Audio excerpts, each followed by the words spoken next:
Hey guys, it's us, Melissa. It's your boy, Mr. I'm the Deal. Yes, and we look a little rough right now. My hair is not combed, but I'm gonna guess, I don't know. But we wanted to give you guys another piece of a day in the life of a sober living operator, or it can even be someone who's a part of a support team for anybody that you may know who's experiencing mental health. So for those that don't know, the work, it never stops. You're constantly, and I bet doctors agree with this, but you're constantly on call, nurses as well, and you're constantly on call, which is a good thing because if you're in the field, you want to be here and you understand that it's going to be that way. But today, we just wanted to give a quick little video about grief because we were woke up, I don't know if I'm saying it right, but we were woke up early this morning because we had a client who had a meltdown and he needed us. But before we were able to get there, the police arrived and it was a big ordeal. So this is something that you're going to be going through if you're deciding to do sober living. But it's such a rewarding feeling to know that someone feels safe enough to call on you and to want you to be around during that moment. And we've all been through grief before. One thing I've noticed is when people are going through addiction or recovery, they have spent so much time suppressing how they feel, suppressing trauma, suppressing things that they're going through. And sometimes it catches up with you. I believe that that's definitely a part of the recovery process. Sometimes it catches up with you, and when it catches up with you, it does not mean that you're going backwards. It doesn't mean that you have failed or that you've disappointed yourself. It's just now you have to deal with those feelings in real time. As you know, before they may have suppressed it using or abusing. But this particular situation, he tried to call, and then the person that he tried to call wasn't available. He tried to call me as well, but he used the wrong number. And it's just because his mind, it's going 100 miles an hour. He's not really as coherent as he needs to be. But thankfully, our security team got a hold of us, and immediately we drove there. Literally, I have stuff on that doesn't even match, y'all. I got winter clothes on, and it's freaking, I don't know, like 80 degrees out here right now. My hair is not combed. I just went like that, did the comb fingers. Put it back. Y'all see I got my thick glasses on. But I'm just happy we was there. I'm happy. One thing the cop told us when we got there, he was like, he told my husband, man, he's been asking for you. He's been asking for you. And immediately, as soon as we got there, he jumped into my husband's arms. And that just shows you everybody needs somebody. This is not a game. This is not something you jump in just because you want to do it or you're trying to do things. You have to have a connection. You have to be called for this because lives are at stake. You know what I'm saying? So I just wanted to give it another day in the life. I didn't want to record it or anything like that because that's personal information, and I'm sure he's going to appreciate that. And it's sad, but it's necessary. Even the police officer said when he left, he said, man, I appreciate what you're doing. I appreciate what y'all doing. He kept asking for you. He kept asking for you. And immediately when I got there, I did the same man handshake, boom, and then grabbed him. And then first thing I told him when I seen his eye, I said, I know. And when I said I know, he just broke down crying. His body just almost gave out. And he just held me and just said, man, I'm going through it. And I already knew because I talked to him a few days ago. And he told me, he said, man, I'm going through it, man. I just lost my auntie and all of that, lost my auntie. I'm just battling a lot. I'm about to graduate, I'm about to be on probation. I got school, I got work. he's been doing so well. He's been doing super dope. We got phase programs. He's getting ready to be in phase 4 of his mental health course. So he graduates in October. And so, listen, it's like anything.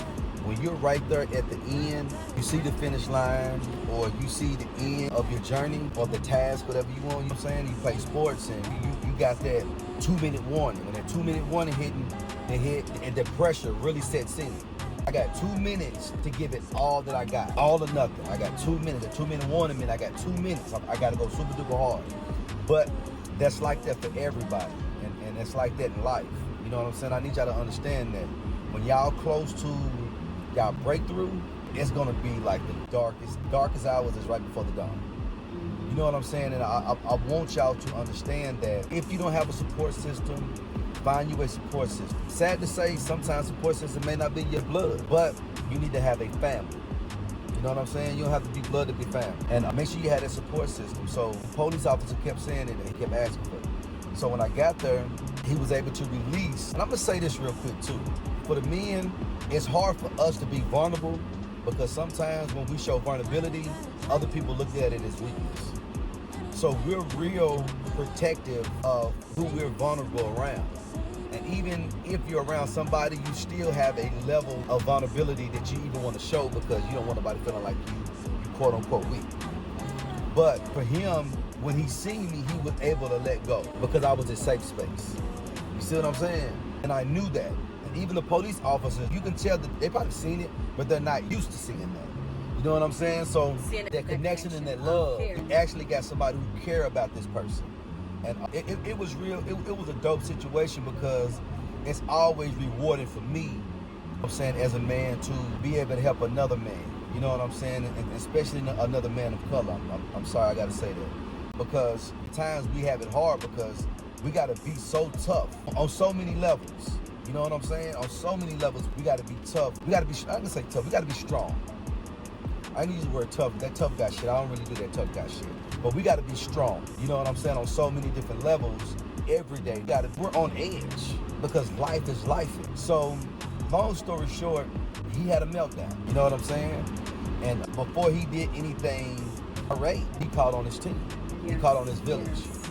And we were able to come and calm him down to the point where he was able to call the crisis center.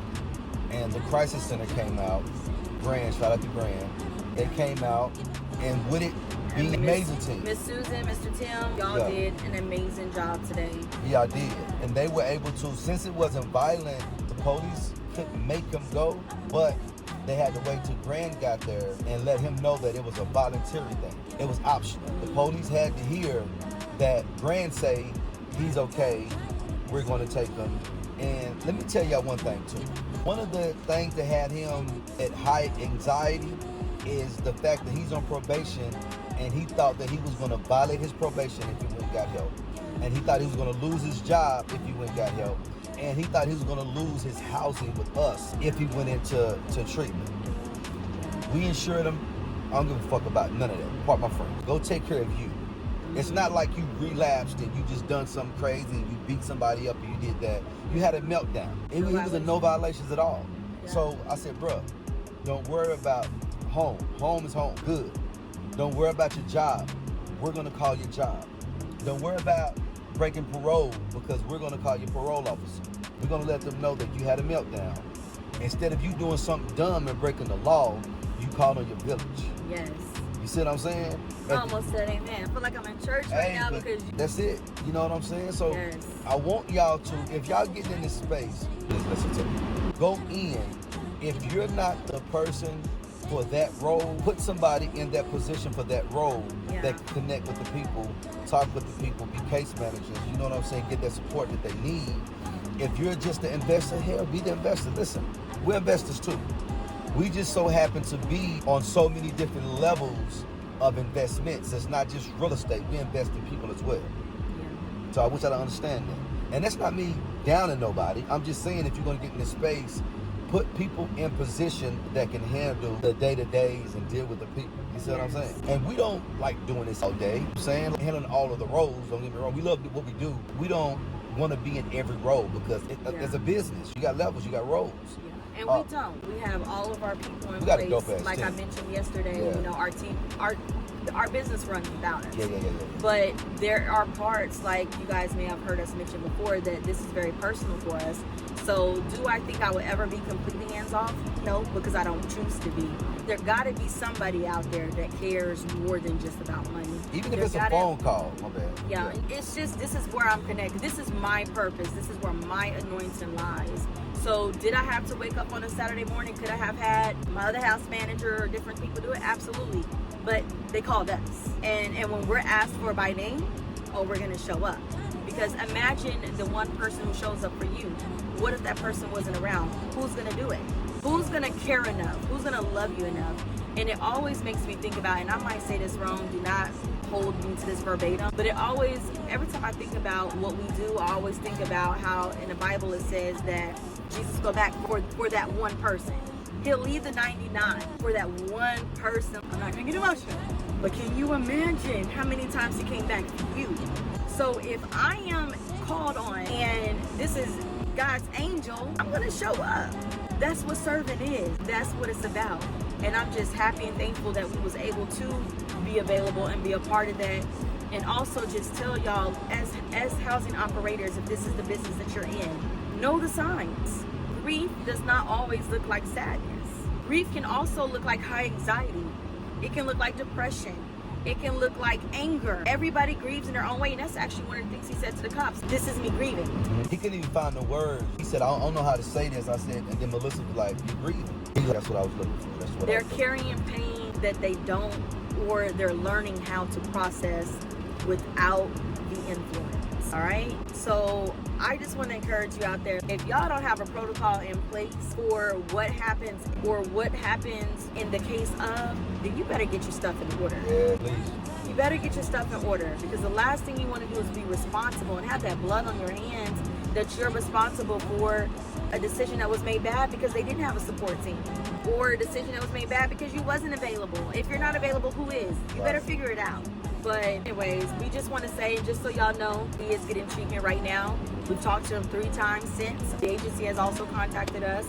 We know that he's in good hands, and we're thankful for places like Grand, Counseling and Recovery, so many different recovery centers. I can't even think of them all right now because my mind is like blah.